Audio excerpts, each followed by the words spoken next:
Hi friends అందరికీ మేమైతే ముసలిపేట గ్రామంలో ఉన్న బత్తినయ్య కోనకైతే వెళ్తున్నామండి. శివరాత్రి రోజు కాకుండా మరుసటి రోజు మండే అయితే గుడికి వెళ్తున్నాము.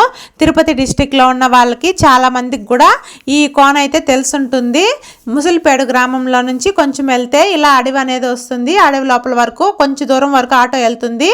మళ్ళీ కొంచెం దూరం కాలినడకన వెళ్ళామంటే మళ్ళీ ఇక్కడ మనకి మెట్లు అయితే ఉంటాయి. మెట్లు ఎక్కే కన్నా ముందే మనకి ఇక్కడ విఘ్నేశ్వరుడు అయితే దర్శనం ఇస్తాడు. ఇంకా ఆయనకైతే మంచిగా మొక్కుకొని మెట్లు అయితే ఎక్కుతున్నాము. స్టార్టింగ్ లో ఎక్కేటప్పుడు అయితే కొంచెం హుషారుగానే స్టార్ట్ చేసాం, కానీ వెళ్లే కొద్దికి కొంచెం కష్టం అనిపించింది. చూడండి, ఈ పిల్లలతో వెళ్ళడం అంటే అంత ఈజీ కాదు. మేమైతే మెట్లు ఎక్కుతుంటే మా బాబు చూడండి ఎలా వస్తున్నాడో.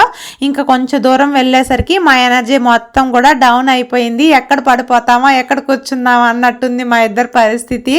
మా పాప కూడా నాతో పాటు తూగుతూ నడుస్తుందండి. ఇంక ఇదంతా అయ్యే పనిలా లేదనేసి ఇంకా ఫైనల్గా మేమైతే కొంతసేపు కూర్చునేసాం ఇక్కడ. ఇంకెంతసేపు కూర్చున్నా కూడా మళ్ళీ వెళ్ళాలి కదా ఇంకా పైకి అనేసి మళ్ళీ నడక అయితే స్టార్ట్ చేసాము.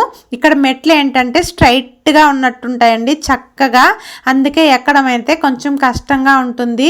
ఇక్కడ చుట్టూ కొండలు గ్రీనరీగా ఎంతో బాగా ఉంటుందండి. మనం వెళ్ళేటప్పుడు కూడా మనకి ఎండగా ఏం ఉండదు, అటు ఇటు చెట్లు ఉంటాయి కాబట్టి ప్రశాంతంగా ఎక్కుకుంటూ వెళ్ళొచ్చు. వెళ్ళే దారిలో మాకు ఇక్కడ కోతులు కూడా కనిపించాయి. మా పాప ఇక్కడ ఏదో చెప్తుంది, చూసేయండి.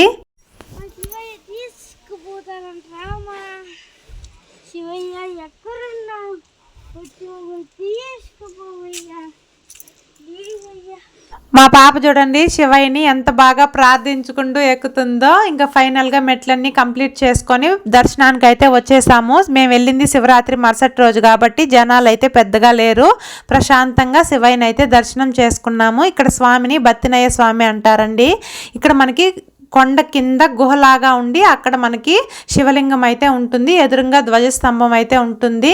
చాలా ప్రశాంతంగా అనిపించిందండి. ఇంత కష్టపడి ఎక్కినా కూడా ఆ కష్టం మొత్తం పోయింది. శివయ్యని దర్శనం చేసుకున్న తర్వాత ఇంకా మేము ఇక్కడ కొంచెంసేపు అయితే కూర్చొని కొబ్బరికాయ అయితే తిన్నాము. తర్వాత మెట్లు అయితే దిగడం స్టార్ట్ చేసాము. ఎక్కేటప్పుడు కష్టంగా ఉంది కానీ దిగేటప్పుడు అయితే ఓకే అండి, తొందరగానే దిగేసాము. ఇక్కడ వెళ్ళే దారిలో వాటర్ కూడా వస్తున్నాయండి. చాలా చల్లగా ఉన్నాయండి, తాగే నీరేనండి, పైనుంచి వచ్చే నీళ్ళు. ఇంక మెట్లన్నీ దిగేసి కాలినడకన వచ్చి తర్వాత ఆటోలో అయితే స్టార్ట్ అయిపోయాము ఇంటికి. వెళ్ళే దారిలో మాకు ఇక్కడ రామాపురం డ్యామ్ అని ఉంటుందండి. అక్కడ కూడా శివయ్యని అయితే దర్శనం చేసుకున్నాము. చూడండి, ఎప్పుడు మనము శివయ్య తలలో నుంచి గంగమ్మ వస్తూ ఉంటుంది. ఇక్కడ గంగమ్మ వల్ల శివయ్య అయితే కూర్చొని ఎంత ప్రశాంతంగా ఉన్నాడో చూడండి. ఇక్కడ మా పిల్లలు కొంచెంసేపు ఈత అయితే కొట్టారు. తర్వాత ఇంకా స్వామిని దర్శించుకొని ఇంటికి అయితే బయలుదేరేసాము. వీడియో నచ్చినట్లయితే లైక్ చేయండి. Bye friends.